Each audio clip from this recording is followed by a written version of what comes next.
अब विस्तार से खबरों पर बात करेंगे। दिल्ली में एमसीडी चुनाव की वोटिंग से ठीक पहले आम आदमी पार्टी के बंदूकबाज नेता का वीडियो वायरल हो रहा है। जी हां, आपको बता दें कि स्वरूप नगर के वार्ड नंबर 19 से पार्षद उम्मीदवार जोगेंद्र सिंह डीजे की धुन पर थिरकते हुए नजर आए। लेकिन बात तब ज्यादा बिगड़ गई जब जोश में जोगिंदर सिंह ने हाथ में रिवॉल्वर लेकर लहराना शुरू कर दिया। अब जोगेंद्र सिंह आम जाक में फंस गए हैं। कहा जा रहा है कि चुनावी सीजन में ये उनकी पार्टी को काफी नुकसान पहुंचा सकता है।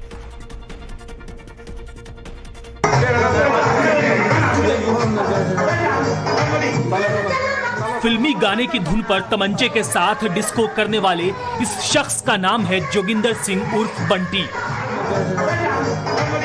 जो इस वायरल वीडियो में तमंचे पर डिस्को करते हुए नजर आ रहे हैं। जोगिंदर सिंह दिल्ली एमसीडी चुनाव में वार्ड नंबर 19 के स्वरूप नगर से आपके उम्मीदवार हैं। लिहाजा चुनावी मौसम में ये वीडियो सोशल मीडिया पर तेजी से वायरल हो रहा है और चुनावों में इस वीडियो को लेकर चर्चा गर्म हो गई है। तो वहीं स्वरूप नगर थाने में जोगिंदर सिंह के खिलाफ आर्म्स एक्ट के तहत मुकदमा दर्ज कर लिया गया है। जोगिंदर सिंह को अभी गिरफ्तार नहीं किया गया है, लेकिन पुलिस ने मामले की जांच शुरू कर दी है। पुलिस ये पता लगाने की कोशिश कर रही है कि आखिरकार वीडियो क्यों, कब और कैसे बनाया गया है।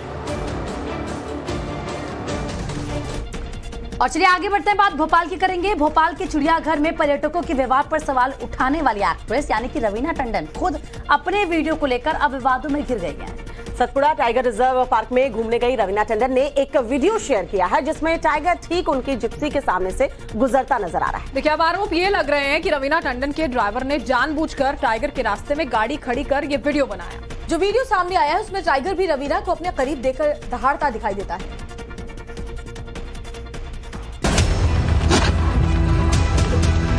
इसी तस्वीर की वजह से एक्ट्रेस रवीना टंडन विवादों में घिर गई है। रवीना इसी महीने एमपी के सतपुड़ा टाइगर रिजर्व घूमने गई थी। उसी वक्त एक टाइगर रवीना की जिप्सी के सामने आ गया। रवीना और उनके साथी गाड़ी पर मौजूद लोगों ने बाघ की फोटो खींची और फिर उसे सोशल मीडिया पर पोस्ट कर दिया। वीडियो वायरल होने के बाद कुछ लोगों ने आरोप लगाया है कि रवीना टंडन ने नियमों का उल्लंघन करते हुए बाघ की फोटो खींची है, जिससे कि बाघ काफी डर गया और दहाड़ मारने लगा। उन्होंने फॉरेस्ट लाइफ कानून का उल्लंघन किया है। हालांकि फॉरेस्ट प्रशासन का कहना है कि वाहन के ड्राइवर और उस वक्त ड्यूटी पर मौजूद अधिकारियों को नोटिस देकर सवाल पूछा गया है। मामले की जांच जारी है। उधर रवीना के करीबियों का कहना है कि उनकी कार सफारी ट्रैक पर ही थी और उन्होंने पशुओं के करीब जाने की कोई कोशिश नहीं की। दरअसल बाघिन उनके वाहन के पास से गुजरी थी और इस तरह पशुओं का वाहन के पास से गुजर जाना काफी आम बात है। नींद में खलल डालने पर लाउड स्पीकर चलाने वालों की शिकायत तो आपने अक्सर सुनी होगी, लेकिन इंदौर में एक मुर्गे की पुलिस से शिकायत की गई। मुर्गे की बांग से परेशानी की शिकायत किसी आम इंसान ने नहीं की है, बल्कि एक डॉक्टर ने यहाँ पर की है। डॉक्टर साहब की शिकायत है कि मुर्गे की बांग की वजह से वो ठीक से सो नहीं पाते। लेकिन पुलिस इस बात से परेशान है कि किसके खिलाफ शिकायत दर्ज करे।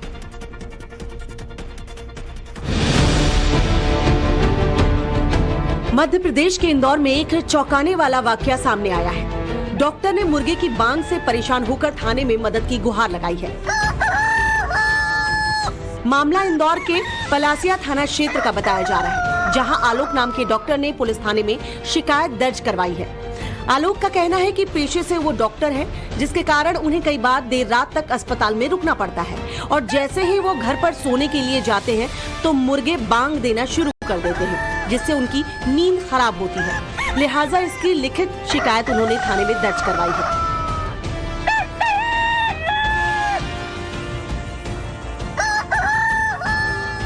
ऐसे में अब पुलिस ये कह रही है कि वो दोनों पक्षों में आपसी सुलह करवाएगी। अगर मामला नहीं बना तो फिर कानून के मुताबिक कार्रवाई की जाएगी।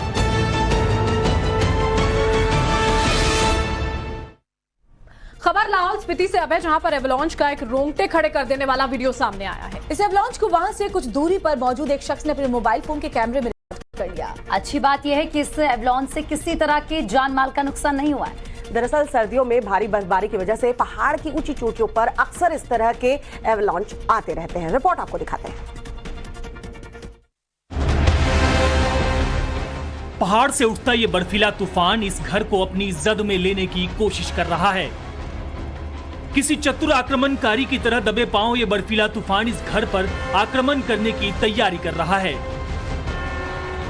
तस्वीरें हिमाचल प्रदेश के लाहौल स्पीति की हैं, जहां पहाड़ से उठते इस बर्फीले तूफान का वीडियो एक शख्स ने अपने मोबाइल फोन के कैमरे में कैद कर लिया और जैसे ही सोशल मीडिया पर इस वीडियो को अपलोड किया गया, तस्वीरें वायरल हो गई।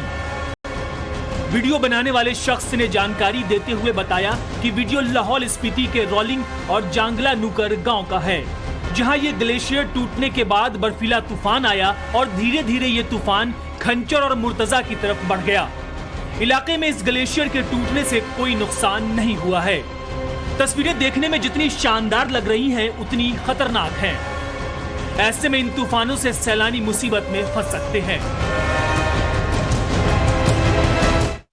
अब खबर मध्य प्रदेश के रायगढ़ से, जहां तेज रफ्तार से चल रहे ट्रक का टायर अचानक फट गया। नतीजा ये हुआ कि बेकाबू ट्रक सामने से आ रहे दूसरे ट्रक से सीधा जाकर टकरा गया। इसी दौरान एक ट्रक सीधे जाकर 100 फीट नीचे खाई में गिर गया।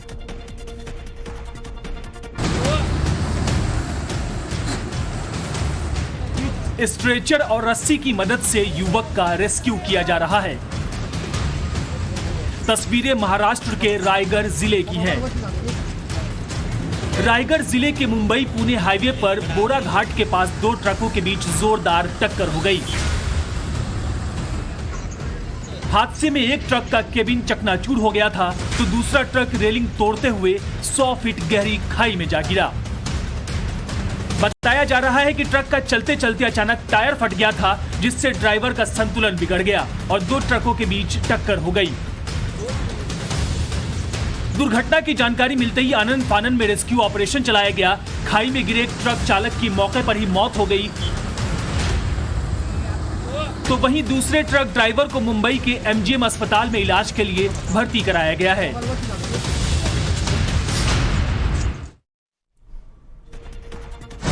बड़ी खबर इस वक्त रूस यूक्रेन युद्ध से सामने आ रही है। यूक्रेन को जर्मनी ने मार्च 2 मल्टीपल रॉकेट लॉन्चर सिस्टम दिया है।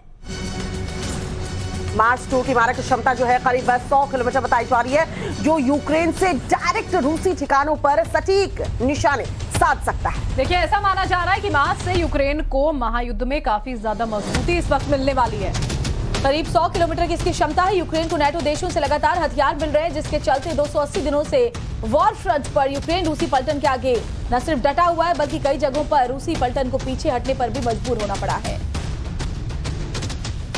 तो बड़ी खबर आपको बता रहे हैं, देखिए किस तरीके से मल्टीपल रॉकेट सिस्टम दिया गया है। करीब 100 किलोमीटर अटैक की इसकी क्षमता है। आगे बढ़ते हैं। पाकिस्तान की विदेश राज्य मंत्री हिना रब्बानी एक बार फिर से मीडिया की सुर्खियों में है, लेकिन इस बार सुर्खियां बटोरने का कारण उनका कोई बयान नहीं, बल्कि ड्रेस कोड है। हिना रब्बानी ग्लैमरस अंदाज में अफगानिस्तान के दौरे पर काबुल पहुंची थी। दरअसल अफगानिस्तान में बिना बुर्के के बाहर निकलना मना है, लेकिन तालिबानी नेता दिल खोलकर हिना रब्बानी का स्वागत कर रहे थे। पाकिस्तान के विदेश राज्य मंत्री हीरा रब्बानी का ये वीडियो इन दिनों सोशल मीडिया पर तेजी से वायरल हो रहा है। पाकिस्तान और अफगानिस्तान के बीच चल रहे तनाव को लेकर ये दौरा तो चर्चे में है ही, लेकिन इस बीच हिना का ये ड्रेस कोड भी सुर्खियां बटोर रहा है। आप सोच रहे होंगे कि ऐसा क्यों? हिना रब्बानी के ड्रेस में ऐसा क्या है? दरअसल जिस अफगानिस्तान में महिलाओं को चारदीवारी और हिजाब में कैद रखने की परंपरा है, वहां पाकिस्तान की मंत्री का ये ग्लैमरस अंदाज काफी सुर्खियां बटोर रहा है। हिजाब पहना तो दूर, इन्होंने सर पर दुपट्टा तक नहीं डाला। आपको बता दें कि अफगानिस्तान में लड़कियों के स्कूल और कॉलेज जाने पर पाबंदी है। उन्हें शिक्षा का अधिकार नहीं है, वो घर से अकेले बाहर भी नहीं निकल सकती। वहीं हिना रब्बानी ने जब तालिबानी नेताओं के साथ बैठक कर बात की, तब भी उन्होंने इस तरह का पर्दा नहीं किया। लोग इस क्लिप को तेजी से शेयर कर रहे हैं।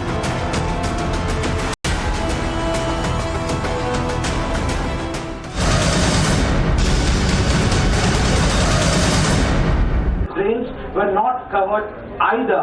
Despite the fact that money was released, we have not received the money. पैसा गया तो गया कहाँ? आप कल कह रहे थे कि RWO को आप जो हैं आप उनको सशक्तिकरण प्रदान करेंगे, आप मिनी पार्षद बनाएंगे, उनको पैसा देंगे, मगर ऐसा ये पैसा आपके जेब में जा रहा है जैसे मोहल्ला सभा का गया था। बंधुगण, इसके साथ साथ मैं एक और बात भी कहना चाहता हूँ। ये भारतीय जनता पार्टी का संकल्प पत्र है। अरविंद केजरीवाल जी के इस प्रेस कॉन्फ्रेंस से पहले भारतीय जनता पार्टी ने अपना संकल्प पत्र रिलीज किया था और आप 12 नंबर पेज में जाके देख सकते हैं कि भारतीय जनता पार्टी ने अपने संकल्प पत्र में किस प्रकार से लिखा है। गृह निर्माण नियमों को सरल बनाएंगे, संपत्ति कर में और छूट देंगे एवं RWA के साथ संयुक्त कार्य करेंगे। पार्कों एवं जन सुविधा परिसरों सहित अनेक नागरिक सुविधाओं में सरल नियम के साथ RWA भागीदारी के लिए कार्य करेंगे एवं इसके लिए आर्थिक सहयोग भी देंगे। ये भारतीय जनता पार्टी के संकल्प पत्र में मौजूद है, जिसको कि अरविंद केजरीवाल जी ने कल, जिसको अंग्रेजी में असर्ट करना कहते हैं, हथियाना कहते हैं, ये हथियाने की कोशिश की है, मगर विगत में जो इनके कारनामे थे वो सिद्ध करता है कि इस प्रकार का एम्पावरमेंट का काम अरविंद केजरीवाल जी कतई नहीं कर सकते। अब मैं एक सवाल पूछना चाहता हूँ। अरविंद केजरीवाल जी, आपने कहा था ये मोहल्ला जनसभा बना करके जो मोहल्ला जनसभा में बताया जाएगा आप उसका लागू करेंगे, आप उस पर कानून बना करके दिल्ली की सरकार उसको लागू करेगी, यही कहा था ना। अब मैं पूछना चाहता हूं कि ये कौन सी मोहल्ला सभाएं थी पूरे दिल्ली में जिन्होंने एक्साइज पॉलिसी लाने को कहा था? हम भी जनता है, हम भी जानना चाहेंगे भैया कि कौन सी ऐसी मोहल्ला सभाएं थी पूरे दिल्ली में जिन्होंने कहा था भैया अरविंद जी गला सूख रहा है, घर घर आपको खोल देना है, बहुत कमी हो गई है पानी की, चलिए आप पानी नहीं दे पा रहे हैं, शराब तो दे दीजिए, एक के साथ एक मुफ्त दे दीजिए। कौन सी ऐसी जनसभाएं थी, मोहल्ला सभाएं थी जिन्होंने इस प्रकार की पॉलिसी को स्वीकृति दी, ये जानना चाहते हैं।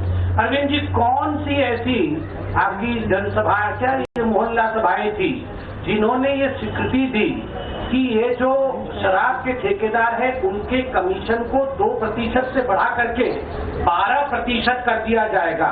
ये स्वीकृति कौन सी मोहल्ला सभाओं ने दी थी, ये भी बीजेपी जानना चाहती है। बीजेपी ये भी जानना चाहती है कि ऐसा कौन सा मोहल्ला सभा था जिसने कहा कि लाइसेंस फीस जो है उसको बढ़ा देना है ताकि एक मोनोपोली हो जाए शराब के पूरे ट्रेड के ऊपर और केवल बड़े प्लेयर वही घुसे और कार्टेलाइजेशन एक ग्रुप बन जाए जिसमें भ्रष्टाचार हो। बीजेपी ये भी जानना चाहती है कि कौन सी ऐसी मोहल्ला सभाएं थी जिन्होंने कहा कि ब्लैक लिस्टेड कंपनी को भी आप ठेका दे सकते हैं। तरफ बीजेपी के प्रेस कॉन्फ्रेंस हम आपको दिखा रहे थे, दूसरी तरफ अरविंद केजरीवाल एमसीडी के लिए चुनाव प्रचार करते हुए नजर आ रहे थे और फिर से बीजेपी जो है वो अरविंद केजरीवाल के ऊपर निशाना साध रही थी। खैर, बढ़ते आगे बात करेंगे मध्य प्रदेश की। मध्य प्रदेश के रीवा में दबंगों ने एक 12 साल के लड़के को स्कूल के बाहर से उठाया और जमकर उसे पीटा। देखिए, बताया जा रहा है कि छात्र ने दबंगों से कुछ पैसे उधार लिए थे जो वो समय पर लौटा नहीं पाया। छात्रों ने पहले तो लात घूंसे मारे और जब मन नहीं भरा तो डंडों से उसे पीटना शुरू कर दिया। मध्य प्रदेश में इस तालिबानी सजा का वीडियो भी अब वायरल हो गया है। ये तस्वीर मध्य प्रदेश के रीवा से सामने आई है। ये रीवा के दबंगों के तालिबानी सजा का वीडियो है। छात्र पैसे नहीं लौटा पाया तो उसे बेरहमी से घंटों तक पीटा गया। देखिए कैसे पहले लड़के को उल्टा लटकाया गया, फिर लाठी डंडों से उसकी पिटाई कर दी गई।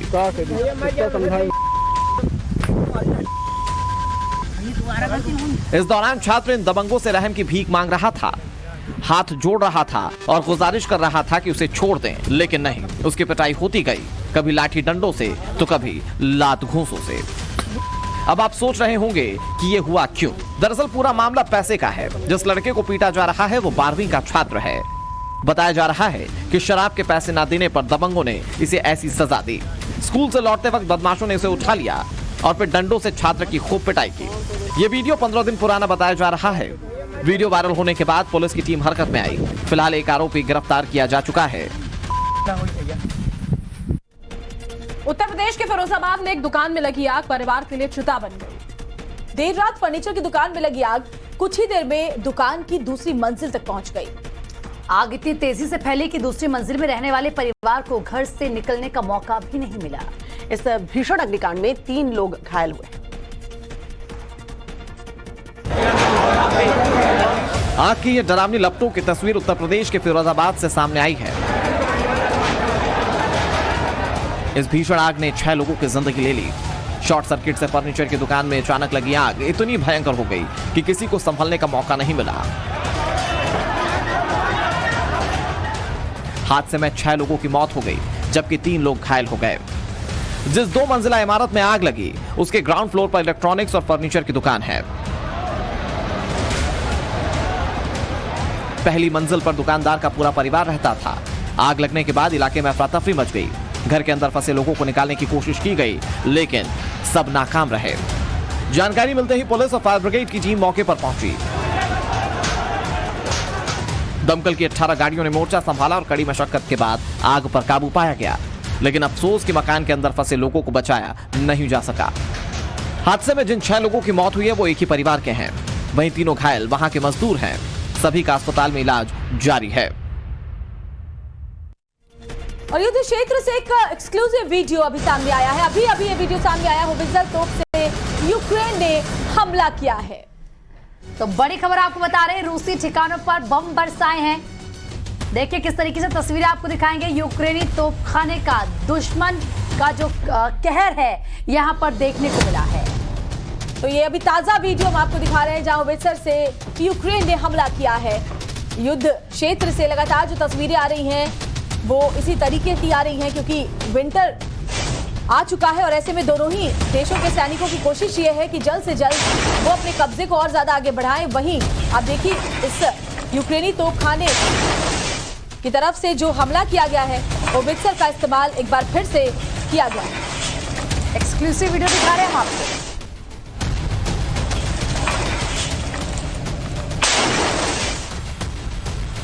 आगे बढ़ते हैं। देखिए लेबनान में लगातार हो रही भारी बारिश और उससे आई बाढ़ ने लोगों की मुश्किलें बढ़ा दी हैं। हालात ये है कि शहर में सड़क पर पानी का तेज बहाव दरिया बहा रहा है। इस भारी बारिश और बाढ़ से लेबनान में कई जगहों पर गाड़ियां जो हैं वो पानी में फंसी नजर आती हैं। मौसम विभाग ने लोगों को अगले कुछ दिन सावधान रहने को कहा है।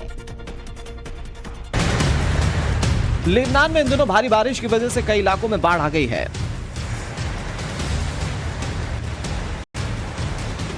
लगातार हो रही बरसात के बाद सड़कों की हालत इतनी खराब हो गई कि सभी गाड़ियों पर ब्रेक लग गया।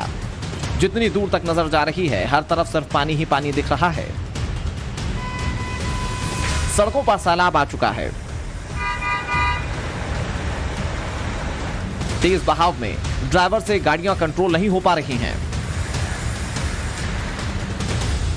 इसका नतीजा यह है कि रोड पर लंबा जाम साफ दिखाई दे रहा है। कार और बाइक सवार के अलावा पैदल चलने वाले लोगों के लिए भी मुश्किलें बढ़ गई हैं। तेज बहाव के बीच रोड क्रॉस करना किसी चुनौती से कम नहीं है, लिहाजा जब तक जरूरी ना हो लोग अपने घरों से नहीं निकल रहे हैं। फिलहाल लेबनान के कई इलाकों में आने वाले दिनों में ऐसी ही स्थिति दिखाई देगी। मौसम विभाग के मुताबिक अगले 2 दिनों में भारी बारिश होने की आशंका है।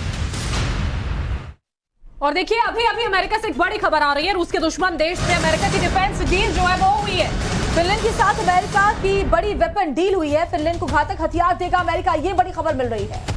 तो रूस का दुश्मन देश है फिनलैंड और उसके साथ है अमेरिका की ये डील बता रही है कि किस तरीके से रशिया के खिलाफ जो भी देश है, नेटो देश भी किस तरीके से एक दूसरे को मदद कर रहे हैं। यूक्रेन की मदद तो की जा रही है, फिनलैंड की मदद अमेरिका की तरफ से की जा रही है। फिनलैंड को भी दरअसल रूस की तरफ से कई बार धमकाया गया है और ऐसे में फिनलैंड के साथ अमेरिका की जो बड़ी वेपन डील हुई है साथ साथ रूस के लिए एक बड़ा संदेश है कि वो तमाम देश जिसको रूस अपना दुश्मन मानता है उन सब के साथ अमेरिका खड़ा है। इधर उत्तराखंड की औली में भारत और अमेरिकी सेना के साझा युद्धाभ्यास से पड़ोसी देश चीन के पेट में दर्द होने लगा। अमेरिका के रक्षा मंत्रालय पेंटागन के मुताबिक चीन ने अमेरिका को भारत चीन रिश्तों में दखल न देने की चेतावनी दी है। अमेरिका और भारत की सेनाएं उत्तराखंड में चीन सीमा पर युद्धाभ्यास कर रही है। अमेरिकी सेना की चीनी बॉर्डर पर मौजूदगी से वहां के नेताओं के माथे पर शिकन आ गई है। उत्तराखंड के औली में भारत और अमेरिका की सेनाओं के बीच मिलिट्री एक्सरसाइज युद्धाभ्यास 2022 जारी है। यह युद्धाभ्यास हर साल होता है। औली में रूसी मूल के Mi-17 V5 हेलीकॉप्टर में सवार होकर दोनों देशों की सेनाओं के जवान उतरे। उत्तराखंड का औली करीब 10,000 फीट की ऊंचाई पर है। यहां चीन सीमा की दूरी सिर्फ 100 किलोमीटर है। इस युद्धाभ्यास में अमेरिकी सेना की 11वीं एयरबोर्न डिवीजन की 2nd ब्रिगेड के जवान और भारतीय सेना की असम रेजिमेंट के जवान भाग ले रहे हैं। इस युद्धाभ्यास में ऊंचाई वाले इलाकों में आपदा राहत, युद्ध की तकनीक, संचार और हाई एल्टीट्यूड वॉरफेयर के सभी पहलुओं को लेकर ट्रेनिंग चल रही है। आपको बता दें कि औली में बने ट्रेनिंग नोड में बाहर से आए सैनिकों के लिए हैबिटेट यानी रहने की व्यवस्था बनाई गई है। यहाँ 350 सैनिकों के रहने का इंतजाम किया गया है। तो रूस यूक्रेन युद्ध से जुड़ी सबसे बड़ी खबर अभी की आपको बता दूं, जंग में रूसी अकात्सिया आर्टिलरी यूनिट का कमाल देखने को मिला है। 152 mm ऑटोमेटिक गन से बड़ा हमला किया गया है। ड्रोन यूनिट देखिए टारगेट की सटीक जानकारी देता है। टारगेट लोकेशन मिलने पर अकात्सिया से अटैक किया जाता है। 40 किलोमीटर तक दुश्मन का सफाया करने में ये कारगर है। टारगेट लोकेशन मिलने पर देखिए किस तरह से निशाने पर लेता है। ये बड़ी खबर हम आपको बता रहे हैं। 40 किलोमीटर तक दुश्मन का सफाया कर सकता है। खेल में अपने देश की जीत पर तो आपने जश्न मनाते लोगों को देखा होगा, लेकिन ईरान के लोग अपनी देश के हार पर जश्न मना रहे हैं। फुटबॉल विश्व कप में अमेरिका के हाथों मिली हार के बाद ईरान के शहरों में लोगों ने जमकर जश्न मनाया, जिसका वीडियो खूब वायरल हो रहा है। ईरान में दरअसल पिछले 3 महीनों से हिजाब के खिलाफ आंदोलन चल रहा है और अमेरिका आंदोलन का समर्थन कर रहा है। इसीलिए ईरान के लोग अपनी सरकार को चिढ़ाने के लिए अमेरिका की जीत का जश्न मना रहे हैं। आप देखिए रिपोर्ट। कहीं पटाखे फोड़े जा रहे हैं, कहीं डांस हो रहा है। सड़क पर शानदार तरीके से जश्न मनाया जा रहा है। तस्वीरें ईरान के अलग अलग शहरों की हैं, जहां फीफा वर्ल्ड कप में हार का जश्न मनाया जा रहा है। दरअसल कतर में हो रहे फीफा वर्ल्ड कप में अमेरिका ने ईरान को 2-0 से हराया। अमेरिका की इस जीत के बाद ईरान में जश्न का दौर शुरू हो गया। तस्वीरें चर्चा में इसलिए आई क्योंकि ईरानी लोग अपनी ही टीम के हार का जश्न मना रहे हैं। लेकिन इस बार ईरान की हार पर वहां के फैंस दुखी होने के बजाय जश्न मनाने लगे। बता दें कि पिछले 2 महीने से ईरान में हिजाब से आजादी का आंदोलन चल रहा है। लोग तानाशाह सरकार से खासे नाराज हैं और सरकार से जुड़ी हर चीज का बहिष्कार कर रहे हैं। इसी वजह से ईरान के लोगों ने अपनी टीम की हार का जश्न मनाया और विरोध प्रदर्शन के नए तरीके से दुनिया में चर्चा बटोरी। पाकिस्तान के अशांत इलाके बलूचिस्तान में एक बार फिर से पुलिस की टीम पर आत्मघाती हमला किया गया। इस बार आतंकी संगठन तहरीक-ए-तालिबान ने पुलिस के ट्रक को निशाना बनाया। बलूचिस्तान और सिंध में लगातार पाकिस्तान से अलग होने के लिए आंदोलन चल रहे हैं और इस अलगाव की लड़ाई में ही पाकिस्तानी सेना और पुलिसकर्मी निशाना बन रहे हैं। पलटी खाए हुए ट्रक से धुएं का गुब्बार निकल रहा है। आसपास अफरा तफरी का माहौल बना हुआ है। सुरक्षा कर्मी लोगों को ट्रक के आसपास जाने से रोक रहे हैं। हादसे की तस्वीरें पाकिस्तान के बलूचिस्तान प्रांत की है, जहां बलूचिस्तान की राजधानी केटा में पुलिस ट्रक पर आत्मघाती हमला हुआ है। इस हमले में एक पुलिसकर्मी और एक बच्ची समेत 2 लोगों की मौत हो गई है, तो वहीं घटना में 24 से ज्यादा पुलिसकर्मी घायल हो गए हैं। बताया जा रहा है कि ट्रक में सवार पुलिसकर्मी ड्यूटी पर जा रहे थे, तभी एक आत्मघाती रिक्शा चालक ने एक पुलिस ट्रक को टक्कर मार दी। रिक्शे में 20 से 25 किलो विस्फोटक था, जिससे टक्कर के बाद जोरदार धमाका हुआ और अफरा तफरी का माहौल बन गया। इस घटना की जिम्मेदारी पाकिस्तान के आतंकी संगठन तहरीक-ए-तालिबान पाकिस्तान ने ली है। आपको बता दें कि कल ही संगठन ने हाल ही में पाकिस्तान सरकार के साथ अपना सीज फायर तोड़ा है।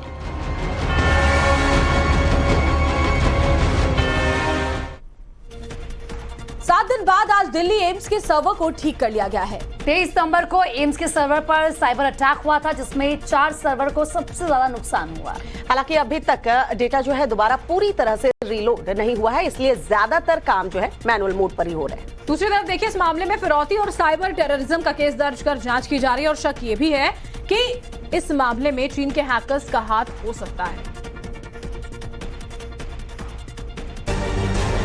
7 दिनों की मशक्कत के बाद एम्स के सर्वर को एक बार फिर से शुरू किया गया, लेकिन करीब जिन 4 करोड़ मरीजों का डेटा का बैकअप लिया गया था, उसे रीस्टोर करने में समय लग रहा है। लिहाजा आज और अगले कुछ दिन एम्स में सारा काम मैन्युअली ही हो रहा है। मरीजों का रजिस्ट्रेशन से लेकर लैब में टेस्टिंग और दूसरे कामकाज अब हाथ से लिखकर किए जा रहे हैं। और जिस अस्पताल में देश भर से रोज सैकड़ों लोग इलाज के लिए पहुंच रहे हैं, वहां यह काम किसी चुनौती से कम नहीं है। दूसरी तरफ अब देश की एजेंसीज इस पर सवाल का जवाब तलाश रही हैं कि देश के सबसे प्रतिष्ठित अस्पताल एम्स के सर्वर में घुसपैठ करने की साजिश किसने और क्यों रची है। 23 नवंबर को अचानक से एम्स के सर्वर ने काम करना बंद कर दिया था। इस वायरस अटैक की गंभीरता तब पता चली जब एम्स का नेटवर्क ही ठप हो गया। दरअसल एम्स में हर साल 38 लाख लोगों का इलाज किया जाता है। यही वजह है कि हैकर्स की इस पर नजर रहती है। मंगलवार को असम के ग्वालपारा में जंगली हाथियों ने जमकर उत्पात मचाया। गुस्साए जंगली हाथी जब खेतों से होते हुए गांव की तरफ दौड़े तो हड़कंप का माहौल था। हाथियों के इस तांडव से कई एकड़ फसल जो है उसको भारी नुकसान पहुंचा है।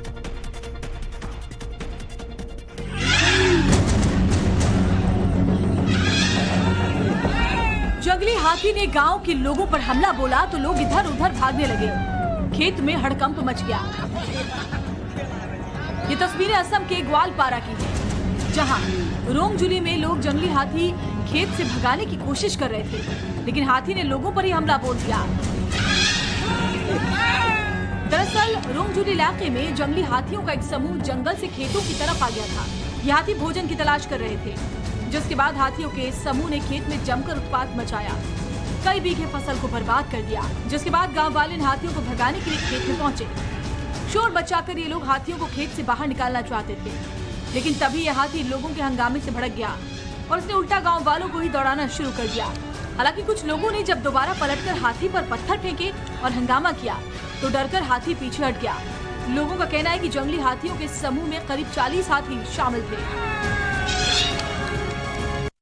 और इस वक्त की बड़ी खबर आ रही है पंजाब से, वो आपको बता दें, पंजाब के संगरूर में किसानों पर लाठीचार्ज किया गया है। सीएम आवास के बाहर किसानों पर लाठीचार्ज किया गया है। बड़ी खबर इस वक्त की आपको बता रहे हैं, किसानों और पुलिस में इस बीच धक्का मुक्की भी हुई है। बड़ी जानकारी इस वक्त की पंजाब के संगरूर से हम आपको बता रहे हैं। सीएम आवास के बाहर किसान जो है वो बैठे हुए थे, जिन पर लाठीचार्ज कर दिया गया और माहौल इस तरह का बना कि किसानों और पुलिस के बीच में हाथापाई हुई है। ये देखिए तस्वीरें यहाँ पर आपके सामने हाथियों में लाठियां लिए पुलिस बल जो है वहां पर तैनात था और किसानों पर इन लाठियों का इस्तेमाल किया गया। मनोज कुमार हमारे सहयोगी ज्यादा अपडेट के साथ फोनलाइन पर जुड़ गए। मनोज, किस बात को लेकर के प्रदर्शन करने पहुंचे थे सीएम आवास के बाहर ये किसान और फिलहाल क्या स्थिति वहां पर? देखिए, संगरूर में मुख्यमंत्री भगवंत मान का जो पैतृक घर है, इसके बाहर ये तमाम जो मजदूर संगठन हैं जो अपनी मांगों को लेकर वहां पर धरना दे रहे थे, पटियाला बाईपास पे जो मुख्यमंत्री के घर से कुछ ही दूरी पर है, और वहां से इन्होंने जब सीएम आवास की तरफ कूच किया तो पुलिस ने इनको रोकने की कोशिश की और जब ये मजदूर रुके नहीं, उसके बाद यहाँ पर बल प्रयोग किया गया है और लाठीचार्ज की जो तस्वीरें हैं वो यहाँ से निकल कर आई हैं। पंजाब पुलिस की तरफ से जो मजदूर हैं उन पर लाठीचार्ज किया गया, जिसमें कई मजदूरों को चोटें आई हैं, घायल हुए हैं। नजदीक के अस्पताल में सभी को भर्ती कराया गया है। हालांकि किसी की हालत गंभीर नहीं है। फिलहाल जो स्थिति है वो नियंत्रण में है। जी, लेकिन मनोज, पहले ही जो पराली के मामले थे वो किसानों के ऊपर से वापस पंजाब सरकार ने ले लिए थे। ऐसे में अब क्या नाराजगी इन किसानों की है? क्या इस बाबत कोई जानकारी मिल पाई है? देखिए, अभी जो जानकारी आ रही है ये दरअसल मजदूर संगठन है प्रदेश भर से जो यहाँ पर आए थे, और बहुत सारी मांगे ऐसी हैं जो लंबित पड़ी हुई हैं। पंजाब सरकार से कई दौर की पहले भी बातचीत होती रही है और अपनी इन तमाम जो लंबित मांगे हैं इन्हीं को लेकर ये मजदूर संगठन यहाँ पर पहुंचे थे। जो जानकारी आ रही है, घर के बाहर पहले इन्होंने धरना लगाया और वहां से मुख्यमंत्री आवास की तरफ कूच किया था और अपनी बात कहने के लिए आगे बढ़ रहे थे, लेकिन उस बीच वहां क्योंकि पुलिस को पहले जानकारी थी, बैरिकेडिंग कर दी गई थी, भारी संख्या में पुलिस बल होगा ये पूरा का पूरा मामला शांत कैसे होता है सरकार तक, जब ये पूरी की पूरी बात लेकर अब ये किसान जो है, ये जो पूरा मजदूर संघ है वो पहुंचता। बहुत बहुत शुक्रिया। देखिए मनोज, आप हमारे साथ जुड़े इस तमाम जानकारी के साथ। बढ़ते हैं आगे। मैनपुरी के यादव लैंड में एक बार फिर से यादव परिवार ने एकजुटता दिखाई और मैनपुरी की जनसभा में डिंपल यादव ने शिवपाल यादव के पैर छूकर आशीर्वाद लिया। उधर शिवपाल ने अपने चुनावी भाषण में अखिलेश यादव को छोटे नेताजी की उपाधि दी। नेताजी के आदर्श पर मैंने कहा हमें चलना है, तो हम अखिलेश से यही कहेंगे, नेताजी से तो नेताजी कहते ही थे, हम चाहते हैं अखिलेश यादव तुमसे छोटे नेताजी, यहाँ की जनता, पूरे उत्तर प्रदेश की जनता और पूरे हिंदुस्तान की जनता छोटे नेताजी के नाम से पुकारे। सितंबर के महीने में विमान के भीतर नशे में धुत लोगों का डांस करने का वीडियो एक बार फिर वायरल हो रहा है। इस मामले की शिकायत एक बुजुर्ग दंपति ने की थी, लेकिन अभी तक कोई एक्शन नहीं लिया गया है। करीब 10,000 फीट की ऊंचाई पर जब विमान उड़ रहा था तब करीब 70 लोगों ने इतना उत्पात मचाया कि दूसरे पैसेंजर जो है वो परेशान हो उठे थे।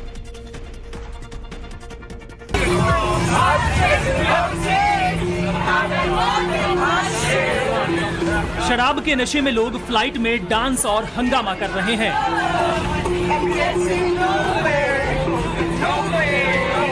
एक दो नहीं बल्कि 70 से ज्यादा लोग नशे में धुत होकर उत्पात मचा रहे हैं। इन लोगों ने फ्लाइट में इतना उत्पात किया कि फ्लाइट में मौजूद बुजुर्ग दंपति को अपनी सीट बदलनी पड़ी। घटना सितंबर महीने में रायनियर एयरलाइन के फ्लाइट में हुई थी, जिसकी शिकायत बुजुर्ग दंपति ने एयरलाइन मैनेजमेंट से की थी। लेकिन एयरलाइन मैनेजमेंट ने बुजुर्ग दंपति की शिकायत पर एक्शन लेने में करीब 1 महीने का वक्त लिया। इस पर बुजुर्ग दंपति ने नाराजगी जताई है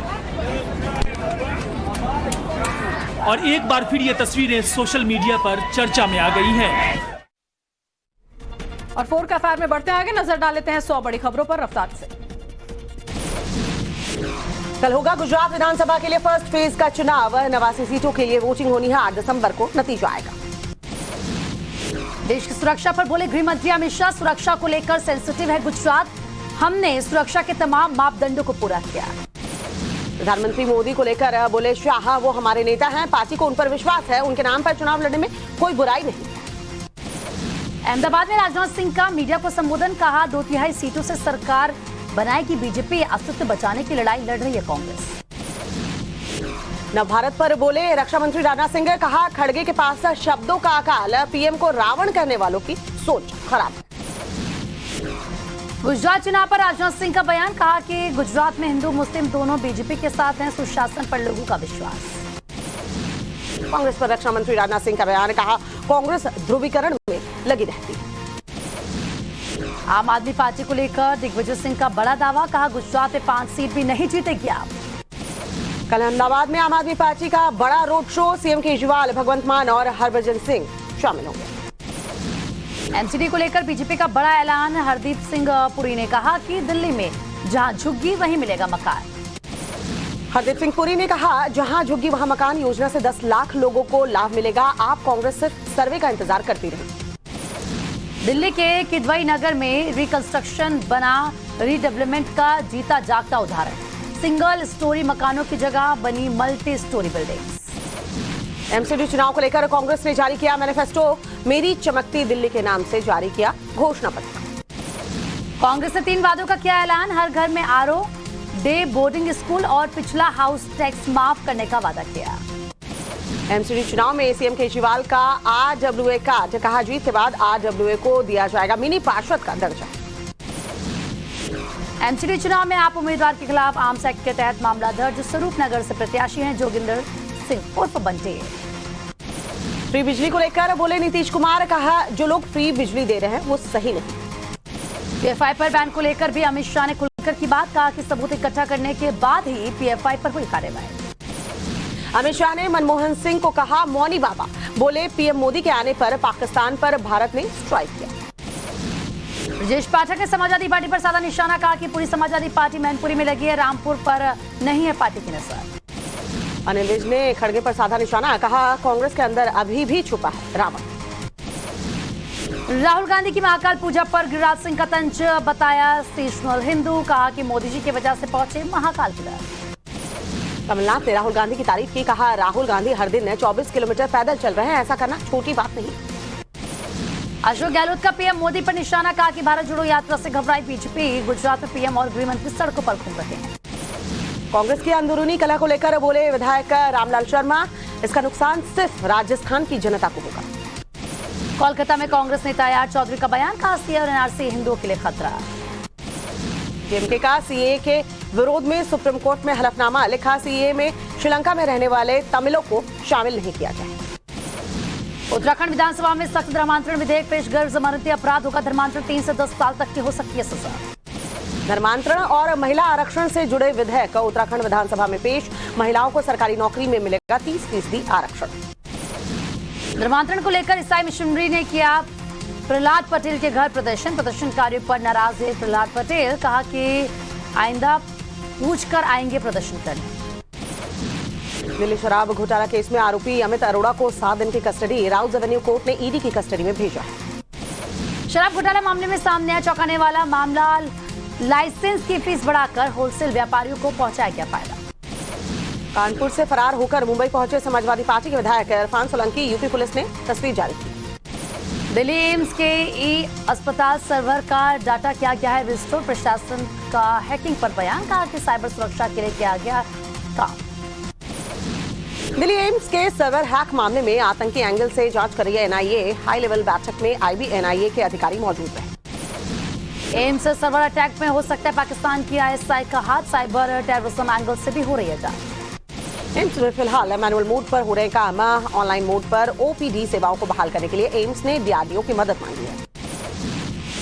भविष्य में सर्वर अटैक से बचने के लिए एम्स को चाहिए 4 नए सर्वर, डीआरडीओ से 4 सर्वर खरीदेगा एम्स। श्रद्धा मर्डर केस में सूत्रों के हवाले से खबर यह है कि 1 दिसंबर को आफ्ताब का नार्को टेस्ट होगा। टेस्ट से पहले मेडिकल टेस्ट करवाया जाएगा। आफ्ताब ने पॉलीग्राफ के दौरान कहा कि पहले से करना चाहता था श्रद्धा की हत्या, एफएसएल सूत्रों के हवाले से खबर। पूछताछ में आफ्ताब ने किया खुलासा, 15 दिन की साजिश में किए श्रद्धा के 35 टुकड़े। आफ्ताब के वहशीपन से हैरान हुई उसकी डॉक्टर गर्लफ्रेंड, फ्लैट पर जाने के बाद भी उसे श्रद्धा की हत्या की भनक तक नहीं लगी। श्रद्धा हत्याकांड में पुलिस का बयान, कहा अचानक नहीं की गई हत्या, सोची समझी रणनीति के तहत आफ्ताब ने श्रद्धा का मर्डर किया। आफ्ताब की प्रताड़ना से परेशान हो चुकी थी श्रद्धा, 4 मई को खत्म किया गया था रिश्ता। आफ्ताब बहला फुसलाकर श्रद्धा को वापस लाया था। लॉरेंस बिश्नोई और बम्बीहा गैंग से जुड़े 10 गैंगस्टर को एनआईए का समन, पूछताछ के लिए दिल्ली और चंडीगढ़ बुलाया। पटना के फुलवारी शरीफ से गिरफ्तार ताहिर से एनआईए करेगी पूछताछ, 5 दिनों तक चलेगी पूछताछ। बिल्किस बानो ने सुप्रीम कोर्ट में दायर की पुनर्विचार याचिका, 11 दोषियों की रिहाई से जुड़ा है मामला। महाराष्ट्र के रायगढ़ में ट्रक का टायर फटने से बड़ा हादसा, गाड़ी से टकराकर खाई में गिरा ट्रक, ड्राइवर की मौके पर मौत। यूपी के बहराइच में बड़ा सड़क हादसा, बस और ट्रक की टक्कर में 6 लोगों की मौत, 15 घायल। बहराइच सड़क हादसे पर सीएम योगी ने जताया दुख, रेस्क्यू ऑपरेशन तेज करने का निर्देश दिया। बिहार के अरवल में रेप का विरोध करने पर शख्स ने मां बेटी को जिंदा जलाया, लाश के दौरान मां की मौत, आरोपी गिरफ्तार। अरवल में मां बेटी को जलाने के मामले में सीएम नीतीश का बयान, कहा सब पर नजर है, कार्रवाई होगी। बिहार सरकार और पटना हाईकोर्ट से सुप्रीम कोर्ट नाराज, फर्जी फार्मासिस्ट और डॉक्टर के खिलाफ कार्रवाई करने की याचिका नजरअंदाज करने से गुस्सा। किसान आंदोलन के दौरान देवास में हुई तोड़फोड़ मामले में फैसला, 5 लोगों को 4-4 साल की सजा, भोपाल हाईवे पर आगजनी हुई थी। हिमाचल में लाहौल स्पीति के रोलिंग और जांगला नुकर गांव में ग्लेशियर फूटा, सुबह 10 बजे टूटा ग्लेशियर, कोई बड़ा नुकसान नहीं। दिल्ली में बहुत खराब श्रेणी में प्रदूषण स्तर, 332 दर्ज हुआ air quality index. Global minority report में भारत की तारीफ, अल्पसंख्यकों के लिए बताया गया बेहतरीन देश, 110 देशों में भारत अव्वल। ऑस्ट्रेलिया भारत के बीच 29 दिसंबर को लागू होगा व्यापार समझौता, भारत में ऑस्ट्रेलिया के उच्चायुक्त बैरी ओ'फारिन ने इसकी घोषणा की है। एलएसी के करीब भारत अमेरिका के युद्ध अभ्यास से चीन हुआ परेशान, हर मुश्किल में जंग जीतने की ट्रेनिंग कर रहा है भारत। इंडिया यूएसए की दोस्ती से तिलमिलाया चीन, पेंटागन का दावा, अमेरिकी अधिकारियों को चीन ने दी धमकी। चीनी सेना ने शुरू किया युद्ध अभ्यास, समुद्री जहाज से हमले की ट्रेनिंग ले रहे हैं रूसी सैनिक, पेंटागन ने दी जानकारी। चीन के गुआंगझू प्रांत में देर रात जोरदार प्रदर्शन, लोगों ने पुलिस के ऊपर फेंके शीशे के बॉटल्स।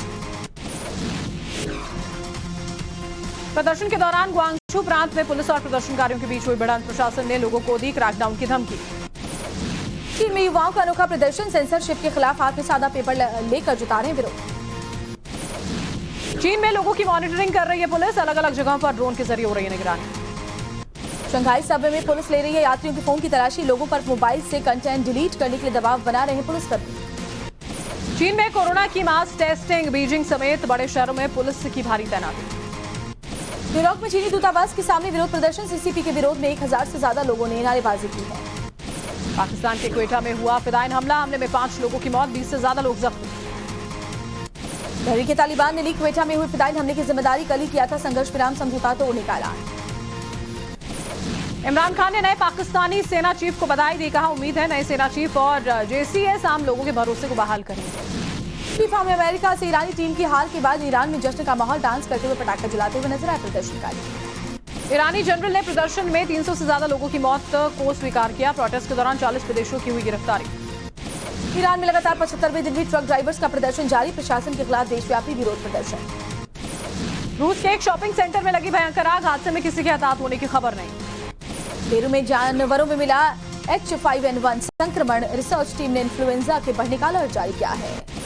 रूस में वैज्ञानिकों ने 48,000 साल पुराने ज़ॉम्बी वायरस को जिंदा किया। दुनिया पर मंडरा रहा है नई महामारी का खतरा।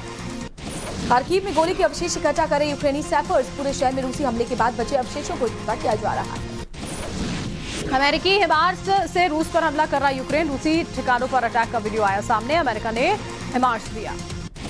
यूक्रेन में रूस के कब्जे वाले इलाके में तेल डिपो में लगी भीषण आग पर काबू पाने के लिए कई घंटों तक कड़ी मशक्कत की गई।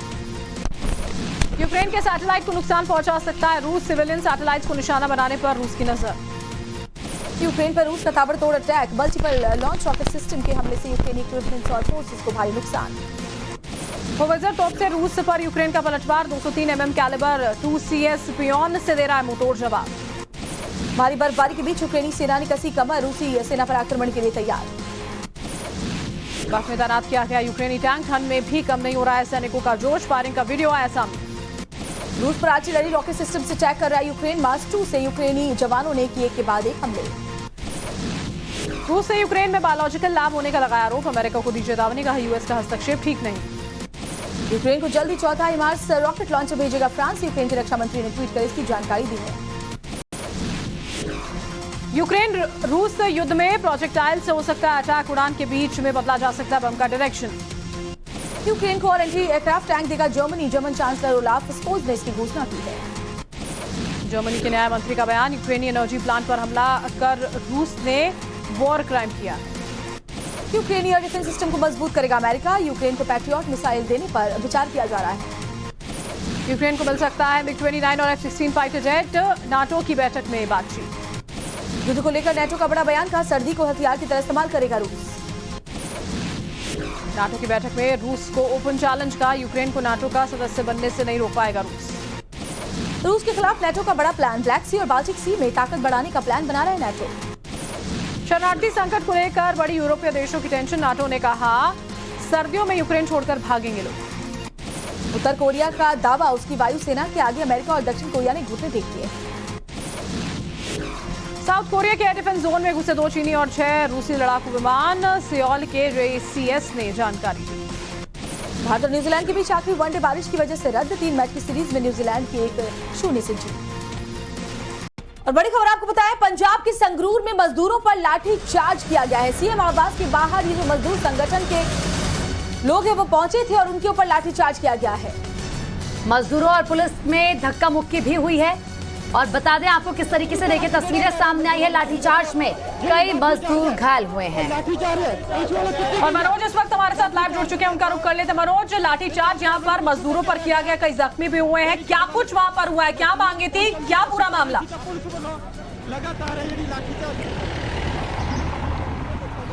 बिल्कुल, देखिए संगरूर जो कि पंजाब के मुख्यमंत्री भगवंत मान का गृह जिला भी है और यहीं पर उनका घर है, जिसके बाहर ये जो तमाम मजदूर संगठन हैं ये यहाँ पर विरोध प्रदर्शन करने आए थे। और इन मजदूर संगठनों में किसान भी शामिल थे और अपनी मांगों को लेकर जो कि काफ़ी समय से पेंडिंग है, उन्होंने पहले धरना दिया। और उसके बाद जब भगवंत मान के घर की तरफ ये कूच करने लगे, वहाँ पर पहले से ही भारी संख्या में पुलिस बल तैनात था।